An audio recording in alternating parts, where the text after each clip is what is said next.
Good afternoon, everyone, and welcome to the webinar, Disarming the Batterer, Intimate Partner Violence, and Firearms. My name is Emily Thresh, and I'm the project coordinator here at EQUITAS, the Prosecutors Resource on Violence Against Women, and I will be moderating today's webinar. Firearms are the most frequently used weapons in intimate partner homicide, eclipsing all other weapons combined. Aside from their lethal potential, guns pose a grave danger to victims when they're used to threaten or injure. As prosecutors, it is our responsibility to make the most of the available tools at our disposal to disarm violent offenders and increase the safety of victims and our communities. Today's presentation will discuss the danger posed by firearms, firearms prohibitions for domestic violence offenders under federal and state, recent Supreme Court decisions, and the importance of firearms surrender protocols. Before we begin the substantive portion of our program, I'll provide a few logistical notes. If you have any technical difficulties, please contact ILINC directly at 1-800-799-4510. If you're using the internet audio option, we do recommend you calling in with the phone since the connections are often more reliable. And I have the conference number available on the public chat. You can chat me your questions using the private chat option on the left-hand side of your screen below the attendee list, and I will share your questions with the presenters so they can be addressed either during the webinar or right after as a follow-up. Today's webinar is hosted by EQUITAS, the Prosecutors Resource on Violence Against Women, through funding from the U.S. Department of Justice, Office on Violence Against Women. Written materials, including a copy of the PowerPoint presentation and both presenters' biographies, will be emailed to you after the presentation. In addition, we are recording today's webinar for later viewing. EQUITAS's mission is to improve the quality of justice in sexual violence, intimate partner violence, stalking, and human trafficking cases by developing, evaluating, and refining prosecution practices that increase victim safety and offender accountability. EQUITAS provides prosecutors with the support, training, mentorship, and resources necessary to objectively evaluate and constantly re-examine and refine their approach to justice. EQUITAS staff conduct legal research, provide 24/7 case consultation, host specialized or state-specific training events and webinars, provide individual experts to jurisdictions and organizations, and we publish articles, monographs, and other resources on topics relevant to the prosecution of violence against women. Today's presenters are John Wilkinson and Teresa Garvey, both attorney advisors here at EQUITAS. John has presented extensively on the investigation and prosecution of domestic violence, sexual assault, stalking, and human trafficking, both in the U.S. and abroad. Prior to working with EQUITAS, John was the program manager for the Gun Violence Prosecution Program, Homeland Security Program, and Southwest Border Crime Program of the National District Attorneys Association. From 1998 through 2005, John served as an assistant Commonwealth attorney in Fredericksburg, Virginia, prosecuting cases involving intimate partner violence and sexual assault, including cases of campus sexual assault and domestic violence homicide. Terry is an attorney advisor with EQUITAS and presents on trial strategy, legal analysis and policy, and ethical issues related to violence against women. Prior to joining EQUITAS, Terry worked for 22 years as an assistant prosecutor in Camden County, New Jersey. Her jury trial experience includes the prosecution of domestic violence crimes, sexual assault and other violent crimes, drug offenses, property crime, hate crime, and official misconduct. Terry also has an extensive appellate experience and has briefed and argued numerous cases in the appellate courts in New Jersey. I will be providing John and Terry's full biographies after the webinar emailed to you all, along with a PDF of today's PowerPoint presentation. And now I would like to turn over the floor to John for the substantive portion of today's presentation. Great. Thanks, Emily. Good afternoon, everybody. Today we're going to talk about domestic violence and firearms. What we're going to achieve today after the presentation is we'll be better able to identify domestic violence offenders who are subject to federal firearms prohibitions, which you would think would be a very straightforward, simple thing. It's a little trickier. It's not super complicated, but Terry's going to talk about the federal law and who qualifies and under what circumstances will some of our state convictions qualify or some of our state protective orders qualify under federal law to prohibit someone from possessing a firearm. We're also going to be better able to strategically charge and prosecute domestic violence cases so that the offender can be disarmed. And so there's a few things that we want to pay attention to, and Tara will go into some of those things as well.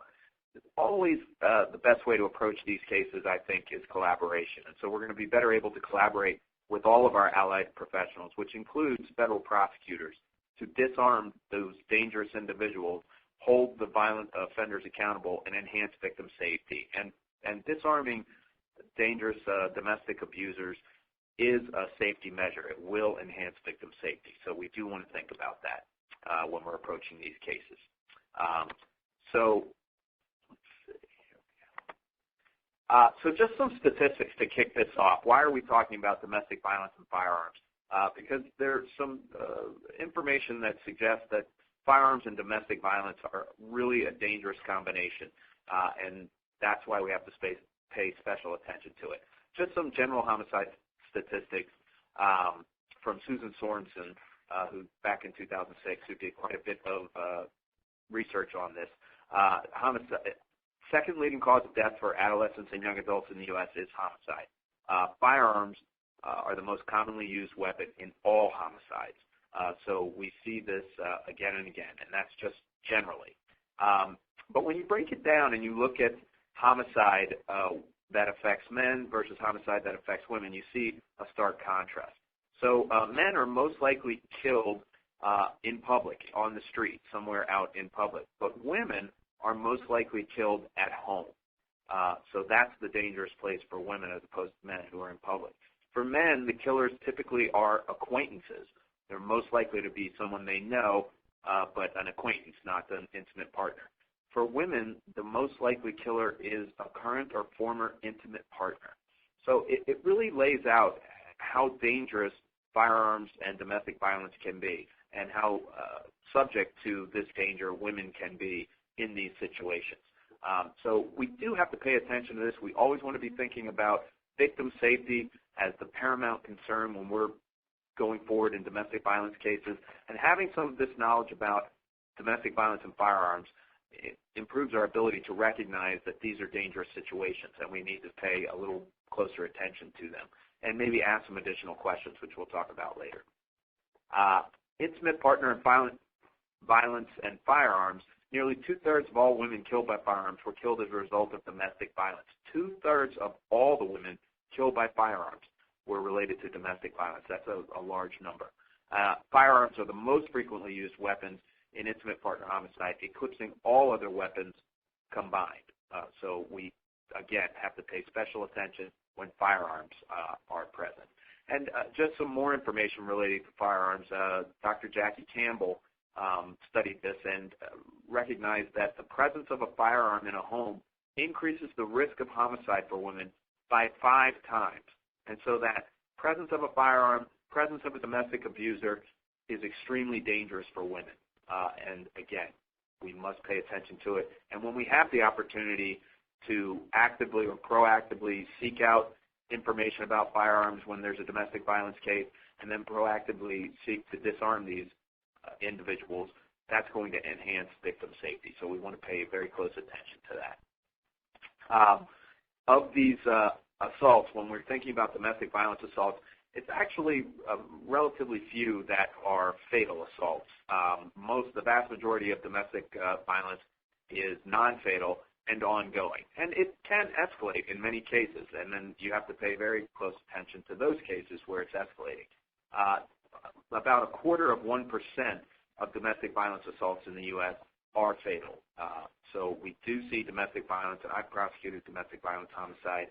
I think maybe it just means that we have quite a bit of domestic violence going on, and so that the actual fatalities make up a small percentage of this huge number of domestic violence cases that we have. Access to a gun is still a potent predictor of lethality. So that's also from Susan Sorensen's research. So we know that access to a gun is a very dangerous thing, and so we'll pay close attention to it. But firearms aren't just used in homicide. We also have information on non-fatal assaults with firearms. 16 of every 1,000 women have been threatened with a gun in the United States. 7 of every 1,000 women have had a gun used against them by an intimate partner in some form or fashion. Whether it was fired at them, fired near them, the gun was used to physically assault them, in some form or fashion it's been used against them. So the firearm, again, not just shooting and killing people, it can also be used in these non-fatal domestic violence assaults. All right, so I'm going to turn it over to Terry now to talk a little bit about the federal law. Thanks, John, and thank you, Emily, for hosting us. We're going to talk about federal law because one of the difficulty in talking about gun laws in general or making general pronouncements about what gun laws are or should be in this country is that there is a real patchwork of gun laws around the United States. Neighboring states can have drastically different laws. Often we'll have someone driving across the state line legally possessing the gun in one state and then across the state line are facing serious prison time in the neighboring state. So it's really not very fruitful for us in this kind of setting with a really widespread training like this to talk about individual state laws. But federal law applies across the board. It applies to everyone in the United States. And federal law talks in very specific terms about certain people who are prohibited under federal law from possessing firearms. So that's what we're going to be focusing on, specifically in the domestic violence context. Because if you look at the statutes, 18 United States Code, Section 922 is where a large number of the federal firearms prohibitions are set forth. And it goes on for more subsections than you have letters in the alphabet.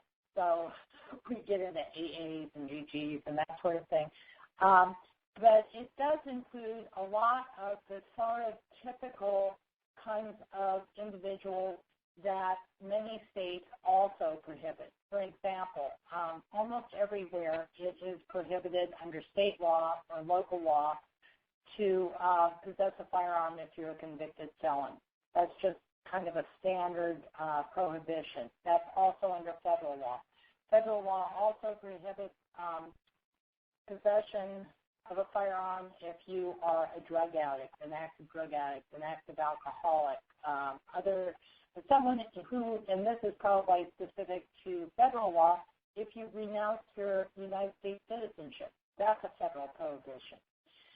But there are also a couple of prohibitions that are very, very specific to domestic violence laws. And I don't want to suggest that the feds are the only ones who prohibit domestic violence offenders from possessing guns. Many states have provisions that mirror the federal law in many respects, including the domestic violence offenders, and some are even more stringent. But as I said, this applies to everyone throughout the country, so that's why we're going to be focusing on that. In addition to the standard prohibitions that we have in many states, the two DV-specific provisions that come up the most often or that we're going to be focusing on today are people who have been convicted not only of a felony, but also people who have been convicted of a domestic violence misdemeanor crime, or misdemeanor crime of domestic violence is how it's phrased in the statute. And that has a very specific meaning, as we'll see, as courts have interpreted it. And also those who are subject to certain kinds of domestic violence protective orders. And again, there are specific characteristics of the order that will make someone a prohibited person under federal law. Now, this has been considered by the U.S. Supreme Court, and with regard at least to the provision on possession by persons convicted of a misdemeanor crime of domestic violence, it has been upheld as constitutional to have this lifetime prohibition. And this is the case where the language comes from that we keep repeating. Firearms and domestic strife are a potentially deadly combination nationwide. And that is what the Supreme Court looked at when they were determining whether there was a rational basis for this kind of prohibition. The Congress had a specific intent to prohibit people who pose that kind of danger to an intimate partner from possessing firearms. The lifetime ban has been held constitutional also.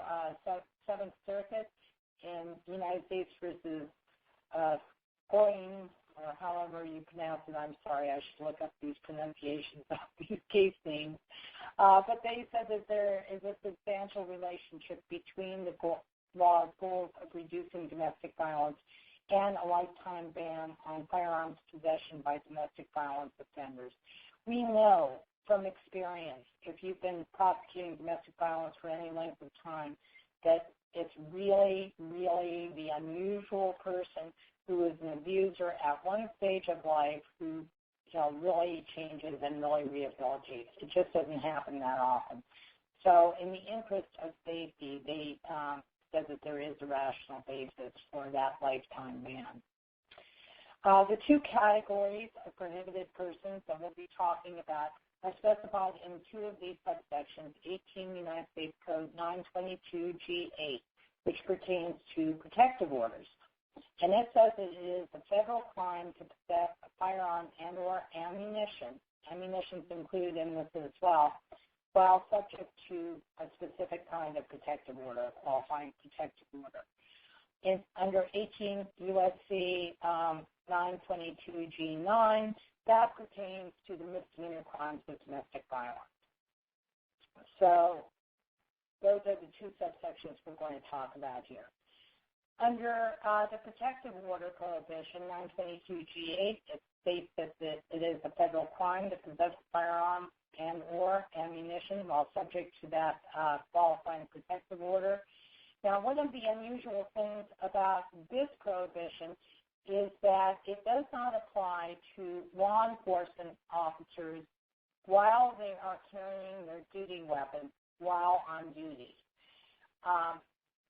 In circumstances where you have a law enforcement officer that's subject to that federal law, if he turns that gun in to his department at the end of his shift, picks it up in the morning, he's not violating federal law. However, it's important to know that in spite of that, that is not carte blanche for law enforcement officers to carry on duty. It is rather something that states that the federal law doesn't automatically prohibit it. The order itself may still prohibit that officer from carrying a gun, and that's going to be a valid order. And if the offender violates that, it is going to be a violation of federal law, or excuse me, of the protective order, not a violation of federal law. And, of course, the departments may themselves adopt stricter policies. Many departments will indefinitely suspend an officer or put them on desk duty or take other kinds of administrative action if someone is subject to a protective order. So there's no federal prohibition against those things. The order can still prohibit it, and that's reason if you are someone involved in obtaining a protective order, whether it's a criminal protective order or a civil one, you can still ask the judge to order that even if it's a law enforcement officer. And, of course, departments, as we said, can still adopt stricter rules. Now, the requirements for a protective order to kick in or for this prohibition to kick in if there's a protective order is that the order, first of all, has to be issued after a hearing with notice and opportunity to be heard. That means that typically a temporary restraining order or protective order that's obtained on an ex parte basis by the victim without the defendant being heard by the issuing judge, usually that is not a qualifying protective order. If the defendant has a gun at that point, he's not violating federal law. However, again, it's important to know that the order can still specify you must turn over your gun. And that way, at that point, if the temporary order requires it and the defendant does not comply with that, or the respondent in the protective order context does not comply with that, he or she will be in violation of that order. Another requirement is that the order must restrain the respondent from harassing, stalking, or threatening an intimate partner or engaging in other conduct that would place such partner in reasonable fear of bodily injury. So that has to, and sometimes that's by statute. The statute itself might say that the order must say that. But if there's If it's a different kind of protective order that doesn't have those requirements in it, it would not be a qualifying protective order. Additional requirements for the order is that it must include a finding that the defendant posed a credible threat to the physical safety of an intimate partner. That's one option. And that may be by statute. It may be that the statute itself, the protective order statute or court rule, states that the court can only issue it if it makes that finding. So that may be sufficient in itself.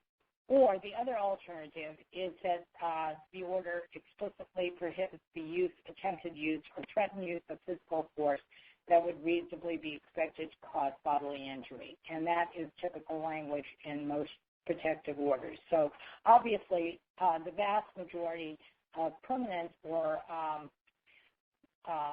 longer-term protective orders that are issued after notice and hearing are going to qualify under this federal statute. That's just the way most orders are worded.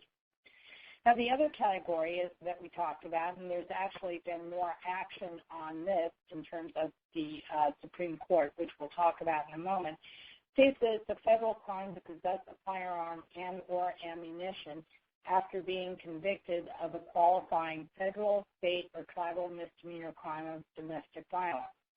Now, for this offense, for this particular subsection, there is no law enforcement exception. If a police officer is convicted of a qualifying misdemeanor crime of domestic violence, he or she can never possess a gun again. So as a result, this sometimes increases the level of danger for victims of officer-involved domestic violence because essentially the officer's career is over if he or she is convicted of this. So of any qualifying misdemeanor crime of domestic violence. So it increases the danger to the victim, the pressure on the victim, because that's a career-ending conviction. The requirements for something to qualify for the federal firearms prohibition for a misdemeanor crime of domestic violence is that, A, it has to be a misdemeanor under federal, state, or tribal law. Now, I happen to practice in New Jersey, and we don't have anything called a misdemeanor or a felony. That's not how we categorize our crimes. But we have offenses that are indictable crimes, or they're called crimes, actually. And then we also have disorderly person offenses. So in New Jersey, something that is a disorderly person's offense would essentially be the same thing as a misdemeanor. The name doesn't matter. It's really the characteristics of the offense. And it must have as an element, and this is important, the element, the use or attempted use of physical force or threatened use of a deadly weapon. These have to actually be elements of the offense, not just behavior that's part of the conduct constituting the offense. You can use physical force in the course of committing some other offense, but if it's not an element, then it's not going to be a qualifying misdemeanor crime of domestic violence. In order to have this prohibition take effect, there also has to be a specific relationship between the parties. It must be a domestic relationship of the type specified here. It must either be a current or former spouse, parent or guardian of the victim, or a current or former cohabitant who filled the role of a spouse, parent, or guardian, or a co-parent who has a child in common with the victim, or a person who is similarly situated to any of those people. So, for example, a step-parent. And without that qualifying relationship, you have no federal firearms prohibition. Now, this relationship predicate does not have to be an element of the offense. We know that in some states there is something called a domestic abuse, where there is an element of the offense that the people have to be within a certain kind of relationship. That is not a requirement, though, for something to be considered a misdemeanor crime of domestic violence, as long as it actually involves two people who are in that kind of relationship. It's sufficient. One of the problems is that oftentimes judgments of conviction, or if you order a rap sheet on somebody, it won't always say whether something was or was not a domestic violence-related offense. That's one of the reasons why it's important for us to pay attention when we are drafting our indictments or our complaints or our the judges issuing a judgment of conviction, to have some kind of way to indicate that this was a domestic-related offense. In jurisdictions where there isn't a standard check box or something like that to indicate, it's important to be able to indicate it, because unless we are indicating that in some fashion, excuse me, that would find its way into a rap sheet or a criminal history, it's going to be very difficult for people who are conducting the federal background check, the instant background checks that have to be done before firearms are sold by firearms dealers, or for someone trying to determine whether someone is legally in possession of a weapon or not, to know that, to be able to research it and find out. And we want to make it as easy as possible so that we can disarm these offenders. One of the more recent cases to construe this misdemeanor crime of domestic violence provision is United States versus Castleman, which was decided in 2014. And it interpreted the language use or attempted use of physical force or threatened use of a deadly weapon, specifically the physical force aspect of it. And the question in that case was, how violent does the physical force have to be in order to qualify? Because many states will include within their assault statutes offensive touching. It might read someone who engages in some act to cause physically injury or offensively touches another. And that may be in the same statute. And because of the way the federal courts are required to analyze the elements of the offense, if the offense includes kinds of conduct that does not come under the federal firearms prohibition as use of force, then it might not be a qualifying offense at all. And so in this case, the court was examining a conviction with an assault that includes the offensive touch aspect of it. And the court held that any physical force, even indirect force, such as tricking someone into drinking poison or jumping out a window, would be enough to be physical force, and it also includes excessive touching. And I just want to note there's a slight mistake on here. It says any physical force, even indirect force, such as forcing someone to drink poison, even inducing them or tricking them into it, would be sufficient. And Castleman, though, when it decided, when the Supreme Court decided the Castleman case, they explicitly left open the question whether, in order to be a qualifying misdemeanor crime of domestic violence, the offense had to have the element of purposeful or knowing conduct, or whether reckless conduct would be sufficient. Because many of our assault statutes, and you may have one in your state, we have one in New Jersey worded this way. It's the way the model penal code is worded. It will say someone commits the crime of assault if they purposely, knowingly, or recklessly cause physical injury to someone else. And the argument in the Voisin case, Voisin versus United States, which was just decided earlier this year, just a few months ago, was whether a conviction under a statute that included that reckless conduct could be a misdemeanor crime of domestic violence. And the Supreme Court answered that question in the affirmative, and they said that recklessness is indeed enough. The court's holding in the Voisin case was that convictions under statutes that include the reckless use of force qualify as misdemeanor crimes of domestic violence. This was, by the way, a very solid holding. It was a 6-2 decision, I believe. And this ensures that convictions under statutes that are patterned under the Model Penal Code, which is many, many across the country, that include the purposely, knowingly, or recklessly causing bodily injury, will qualify as misdemeanor crimes of domestic violence. Voisin actually involved the mean assault statute. And there were two defendants who were both convicted of assaulting, in one case a girlfriend, in one case an ex-wife, and then were later found to be in possession of a gun, and they challenged their convictions because the main statute includes recklessness as an element.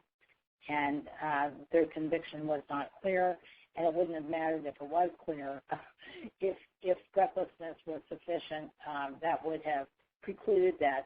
And if the court had not made this decision, then there would have been a large, large number of states across the country where no assault would qualify, no misdemeanor assault would qualify as a misdemeanor crime of domestic violence. So Voisin was a very, very important and gratifying decision for prosecutors who are concerned about victim safety in domestic violence settings.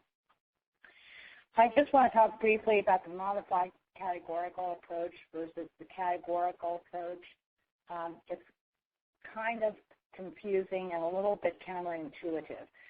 But if you have a statute that is considered indivisible, which might be, I'm going to give you an example. An indivisible statute would be a general menacing statute that says that someone is guilty of a misdemeanor if they menace someone with the intent to put them in fear. And let's say you have someone who menaced their partner with a knife. If you recall, the misdemeanor crime of domestic violence statute says that if there is an element about threatening someone with a deadly weapon, that can be sufficient. Because the deadly weapon is not an element of that offense, then the menacing would not be sufficient. It would be categorically not a misdemeanor crime of domestic violence. On the other hand, where a statute is divisible, if you have a list of ways in which the offense can be committed, such as an example, in many states there will be a harassment statute that says that you commit the crime of harassment by engaging in, and there may be a whole list of things that you could do that would constitute harassment, including phone calls, which clearly would not be a misdemeanor crime of domestic violence, no use of force, but it might also include pushing, shoving, or offensive touching. As long as there is some way that the court can determine that the person was convicted of the pushing, shoving variety of harassment as opposed to the phone call variety of harassment, the court will engage in what they call the modified categorical approach, and they will look at reliable documents to determine whether a conviction qualifies under the federal statute. And they'll examine things such as the charging document, the plea agreement, plea colloquies, jury instructions, verdict sheets, or the judgment of conviction. In other words, they won't look at police reports or other kinds of subjective accounts of what happened, statements from a witness, for example. But they will look at official court documents that represent an official finding of some kind as to what conduct was at issue. So that's why it's important for us to pay attention and make sure that we are being specific when we are drafting our complaints, our indictments, our plea agreements, when we're engaging in plea colloquies, that we don't have the defendant, for example, just get up and say, yes, I harassed her, I intended to annoy her. If the conduct is a physical confrontation, a pushing, shoving, Make sure that the defendant admits that so that it's on the record, and make sure it finds its way into the judgment of conviction. Remember, we want to make it as easy as possible down the road to determine who is and is not a person convicted of a misdemeanor crime of domestic violence. So these are some of the problems that we can run into if we don't get specific in our court documents. We may wind up with courts unable to determine because there may be statutorily defined offenses that includes conduct that does not qualify. And then we have, as we said, charging instruments that fail to specify either what conduct is being charged or the relationship between the parties. Remember, the relationship does not have to be an element, but it still has to be readily determinable that was part of the conduct, that you have this domestic relationship. Ambiguous plea colloquies, verdict sheets, or judgments of conviction, those are all things that muddy the waters and make it much more difficult to determine down the line whether someone is a prohibited person based on a misdemeanor conviction. It's also important to know that whether something is a conviction or not will depend on whether the person was represented by counsel or waived the right to counsel. You have to have one of those two. They either had to have been represented or knowingly waived their right. And if the person was entitled to a jury trial, they either had to have a jury trial or knowingly and voluntarily waive that right to a jury trial.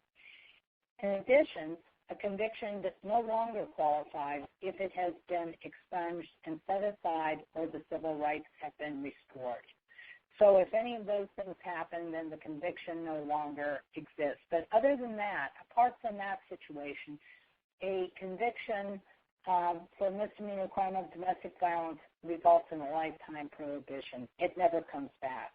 Whereas with a protective order prohibition, if the protective order is later dismissed, then someone may again qualify to possess a weapon.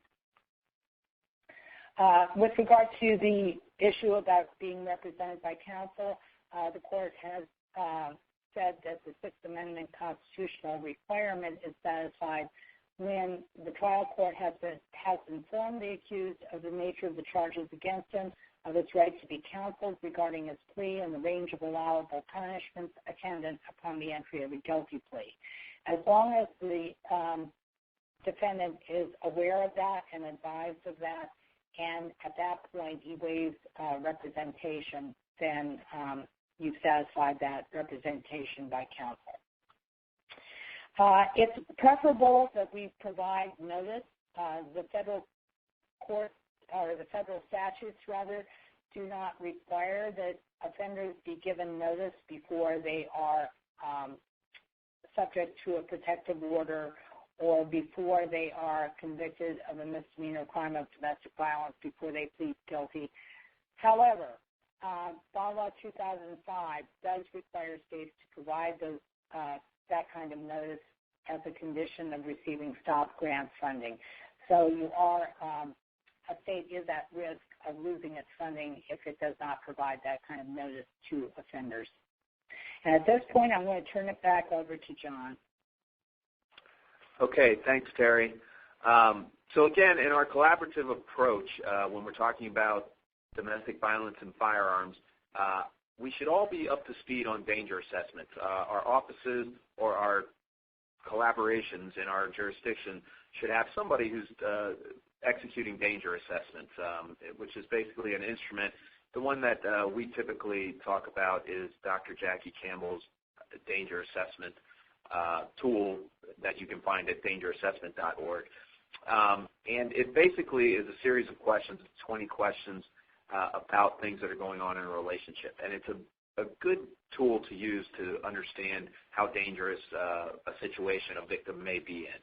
And it talks about domestic violence and firearms as well, asked about that. So we want to make sure all our allied professionals are trained on danger assessments and that ensure that somebody is doing a danger assessment on our victims just to get a gauge of how dangerous the situation may be. They're not perfect instruments, but they can be very helpful.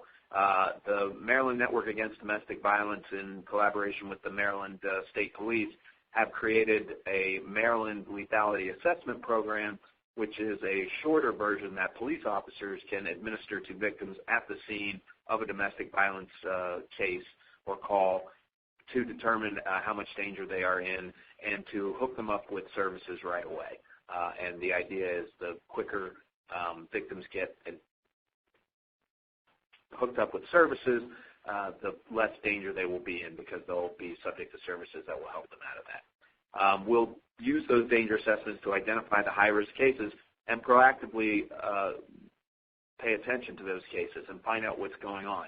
We can also use danger assessments as prosecutors in other ways. We can use them to argue that a higher bail or bond or certain different provisions of a release order are instituted. It could be that the individual have no access or possession of firearms during the pendency of the case in a bail or bond hearing, or that there are firearm surrender conditions, that they have to dispossess themselves or otherwise not be around them. And there can be other protections. And you might want to have someone who is trained or certified to administer danger assessments to come to court and testify to the court about how they work, what they're based on, and why it's important information. And that may sway a judge. And he may only need to hear that expert one time. Once he understands how it works, then the judge may be okay with it, and we can argue them when they've been done. We would never do that without notifying the victim first. We wouldn't want to reveal information in a danger assessment to the court, to the offender, or to the public without the victim being okay with it, because we don't want to put them at any kind of risk. We also want to engage in safety planning with each of our victims. Make sure that there is adequate plan in place, that they are protected, and that they have simple safety planning. Advocates are really good at this kind of planning, but let's make sure it's happening, that someone is taking the time to do a safety plan. It could be police, it could be advocates. Often prosecutors are, the sort of last ones in the system to talk to the victim, say right before trial. We should ask about safety planning. Do you have a safety plan in place? Has it been updated? Has anything changed? Has he been released? Is he having contact? Anything like that. We just want to make sure that our victims are safe. When we're talking about domestic violence and firearms, we want to go a few extra steps to protect these vulnerable victims. Every jurisdiction should also be engaged in fatality review.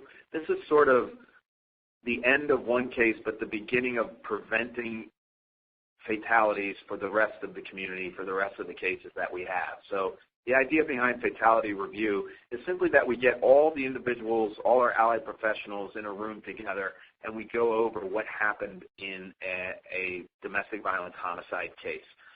Or some jurisdictions also look at near fatal domestic violence cases, so strangulation cases or cases with a lot of violence or with a firearm involved that didn't actually result in homicide but were near homicide. And just find out, were there any gaps in the system? Did the victim seek help somewhere that they didn't get it? Was there something in the system that was released information-wise to an offender that shouldn't have been? Was he able to gain access or find a victim when he shouldn't have been able to, just because unwittingly the system allowed that information to take place? It's generally confidential and collaborative. Some states have statutes that guide exactly how a fatality review team works, who should be involved in the team. And you kind of want to make sure that you get a lot of information. So anywhere the victim intersected that we could have maybe enhanced the victim's safety protection is something that we want to think about. And it's not used to blame someone or the police or the prosecutors or advocacy or the schools or whatever, wherever the situation happened or whoever was involved. It's really just to find solutions. So and they're confidential. So the results, they often come up with a report, but their deliberations are confidential typically. So that should not be an issue that someone's going to get embarrassed or someone's going to get blamed for something that happened. And it's a great way to prevent future homicides in a jurisdiction. Every jurisdiction should also have a firearm surrender protocol in place. Because we're trying to disarm these dangerous abusers, what do we do? Okay, so they've been convicted of the misdemeanor crime of domestic violence, or they've been served with a protective order that prohibits that qualifies under the federal law to be prosecuted, to make the offender a prohibited person. What do we do at that point? Is that just the end of it, or are we actually proactively trying to disarm these guys now? And as Terry pointed out earlier on, the federal law calls for individuals who are convicted of misdemeanor crimes of domestic violence and persons who are subject to a domestic violence protective order, that they are prohibited persons. And there are several states that do the same thing.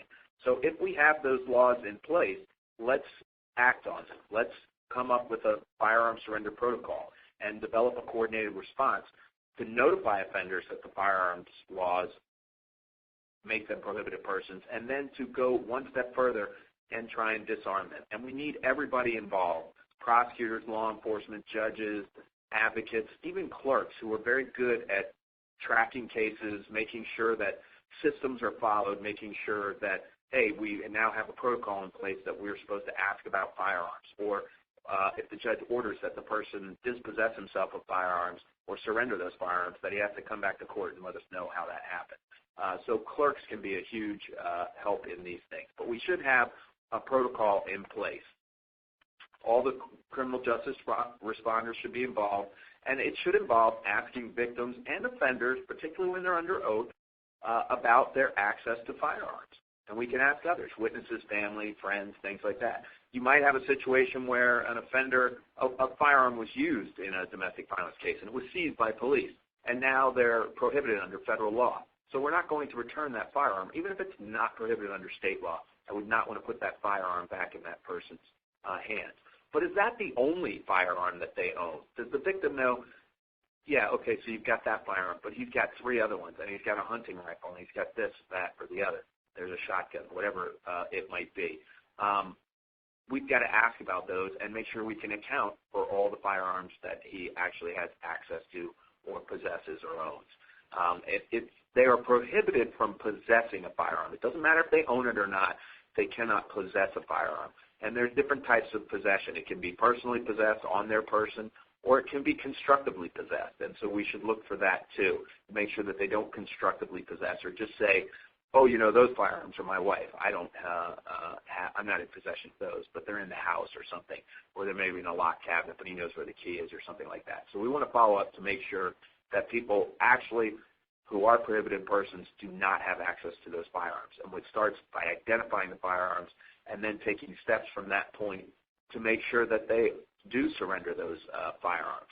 Courts should order surrender or at least dispossession. So the difference might be surrendering a firearm, I think of as surrendering it to the law enforcement agency, the police department, the sheriff's office in my jurisdiction, that the offender has to literally turn the firearm over to them, and they will hold it. Not every sheriff's department or police department is going to want to do that because it's going to require that they store these weapons and store them safely. If they've been convicted of a misdemeanor crime of domestic violence, which is essentially a lifetime ban, although they could have their rights restored, I would think that you would ask the court that the firearms be surrendered and that it be destroyed by the department, because if they're not going to have a chance to get it back, what's the point of holding it? Protective orders typically are for a period of time, a period of years, 2, 3 years. They can be renewed, but they typically expire. And so those firearms, if they surrendered them, should be held until they're eligible to receive them back. Dispossession just means that they would not have to surrender to law enforcement particularly, but they simply dispossess themselves of them. They could sell the firearms, they could sell them to a dealer, they could give them to a friend, a neighbor, a family member, something like that. So the dispossession of firearms is a little different, and it's not as secure, but it's also something that we should consider. John, I just wanted to mention one other possibility too is for offenders to surrender their firearms and while they are in law enforcement custody, make arrangements for them to be sold to a third party, typically a registered firearms dealer. That's something that we did quite often, and the biggest danger, of course, is allowing them to transfer them to someone who will give them back. like a, close friend or, right. brother or someone like that. But it is possible to make those arrangements for a sale to be conducted, even, with the firearms remaining in law enforcement custody until the sale is completed. Yeah. And that's going to be, I agree, that's going to be a safer thing to do than the dispossessions. Turning them over, if they can be destroyed. If they are turned over to a third party to be sold, that's great. That dispossession is the least safe, but anything that gets firearms out of easy access of an abuser is going to be more safe for the victim. So we should definitely think about that. Once that's ordered, though, what do we do next? The court should require that there's verification that that has been done, either a return by the sheriff if they're surrendered to the sheriff or the police department, or require that the offender return to court and certify that he has, in fact, dispossessed himself.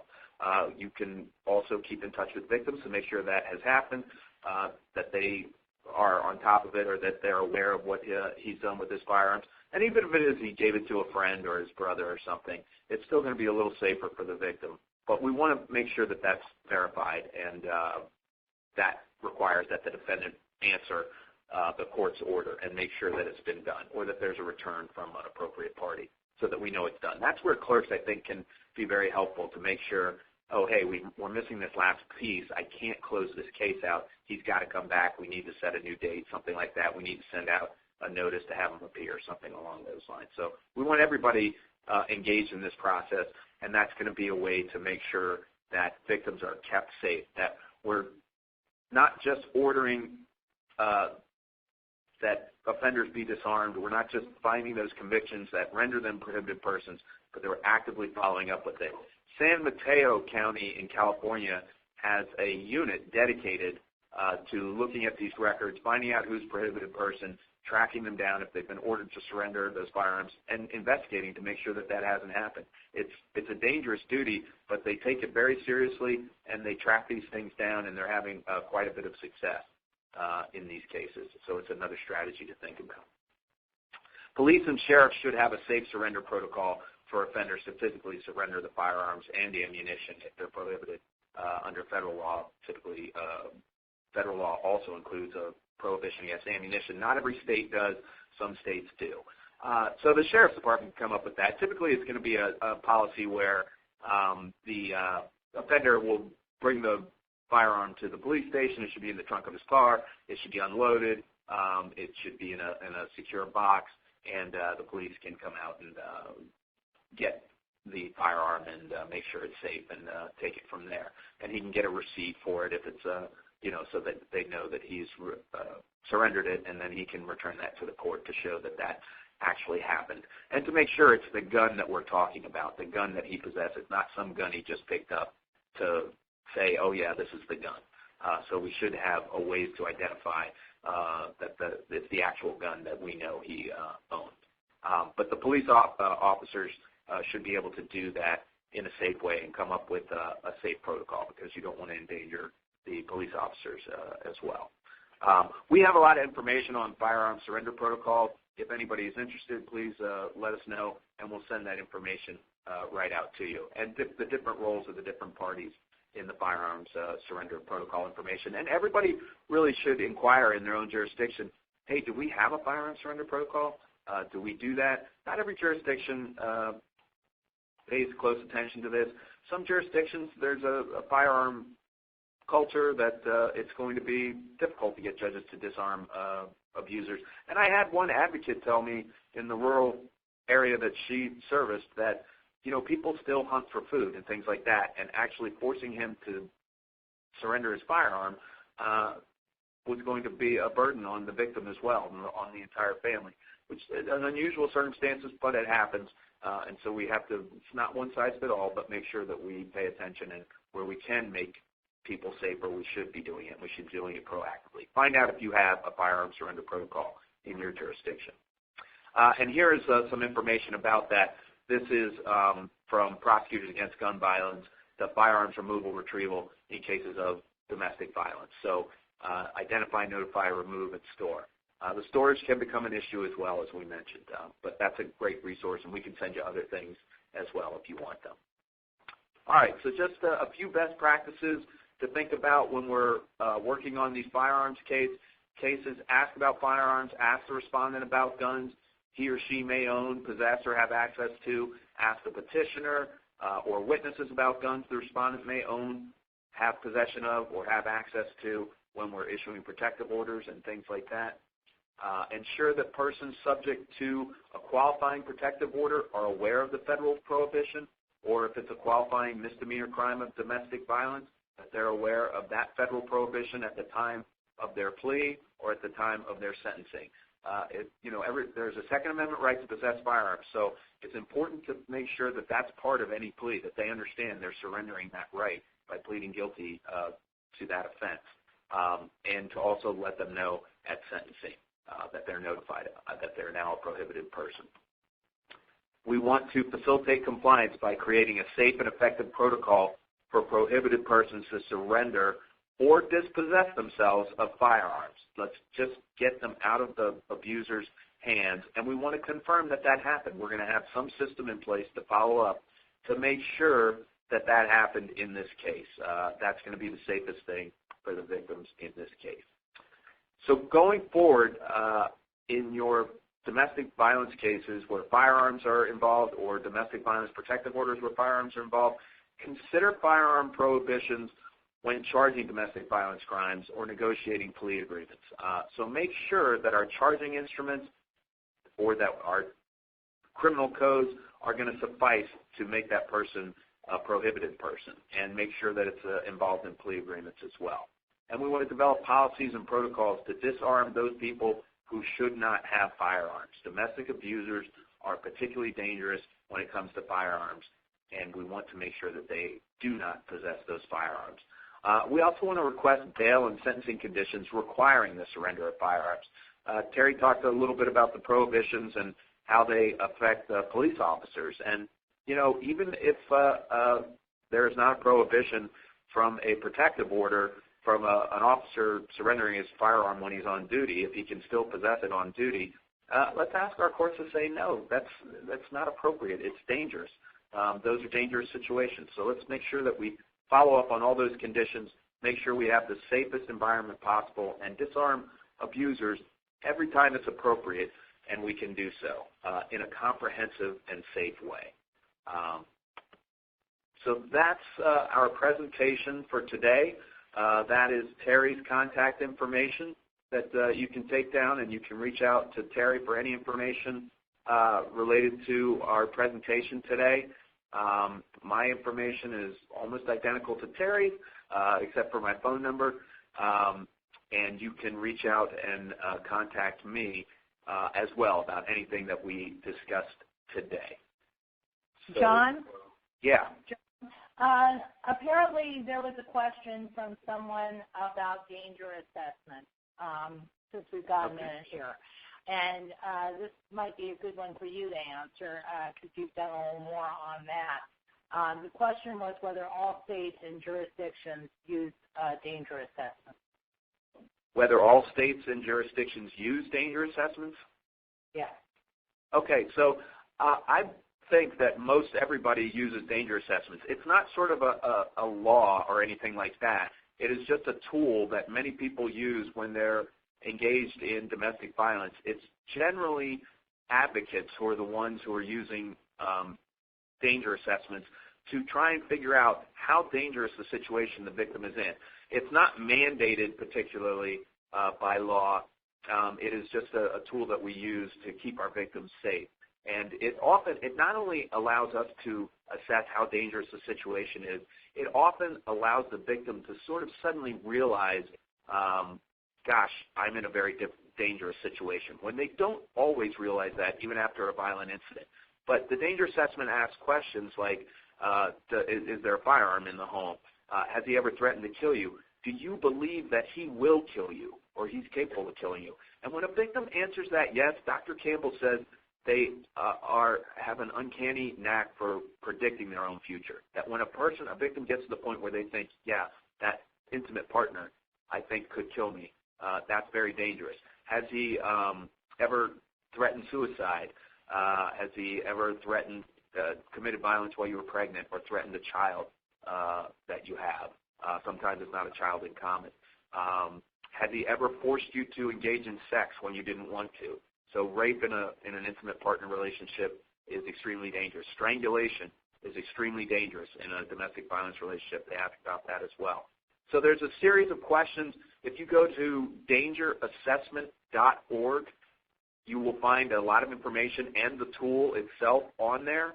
The Maryland Network Against Domestic Violence also has the shorter version for police officers. These aren't the only danger assessment tools. There are many out there. These are the only ones that I'm certified on and familiar with. But there's plenty of information out there, and we can help you with that too. Thanks, John. Okay. All right.